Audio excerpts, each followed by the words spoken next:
Hi, I'm Chris from Bagsby, Cape Town, and today we are going to be discussing warning lights that could potentially be displayed on your car's cluster.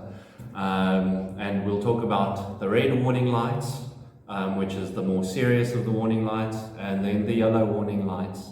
And there's only a handful that we'll really discuss, ones that we see on a more regular basis than others, and just give you a bit of an idea what it means and what you have to do if you see these warning lights. Okay, so the first one up is the coolant warning light. So that's if there's something wrong with your coolant system. If your car is overheating, then you would see this red symbol. Or if there is no coolant in your coolant system, or if the coolant level is low, you will see this warning light. It's recommended that if you see this warning light, to stop your car and check your coolant level, because if you continue driving it and the car overheats, you will experience major mechanical damage potentially.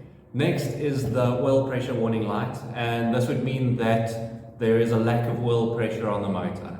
Also a red symbol, and it's advisable to stop straight away, because if there's no oil pressure, you could damage the engine. Then next we've got the EPC light, which is a yellow light, and that's if there's generally something wrong with the throttle system of the vehicle, whether it's your accelerator pedal, because most cars have electronic accelerator pedals these days, if it's the electronic throttle body, could also be pressure sensors on the engine, and actually a whole bunch of electronic sensors. If the EPC light comes on, the first place to start to get that sorted out is to do a diagnostic scan, because there are so many electronic sensors that could switch this warning light on.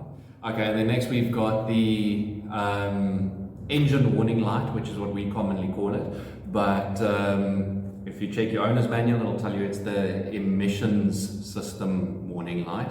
And so if it could be the exhaust sensors that cause this light to be switched on, charge pressure sensors, and also air mass meter could also cause it to switch on, as well as a few other sensors. As with the EPC light, get your car scanned for faults, but you can continue driving the car. And then you also have a gearbox malfunction warning light that can come on, and that's on the automatic transmission vehicles. If there's any malfunction that the control unit picks up on the gearbox, it will switch this light on. In some cases, you can continue driving. It's advisable to not drive for too long after that, because in a lot of cases, if this light does come on, then the gearbox will no longer function. And then we've got the bulb monitoring warning light on as well. This light will come on if there's a blown bulb somewhere in the system. It's generally a blown bulb, or it could be a wire that leads to a bulb or a bulb holder, but it is to do with the vehicle lighting system. Okay, so these were a few of the warning lights that could be displayed on your vehicle, but there are so many more. If you have any warning light coming on your car that we haven't discussed here today, feel free to give us a call, have a chat with any one of us, and we can advise you on what the best way forward is to get your car fixed. And if you would like to just check for interest's sake as well, if you check in your owner's manual, right at the beginning of the book, you will see the entire list of warning lights that could potentially come on your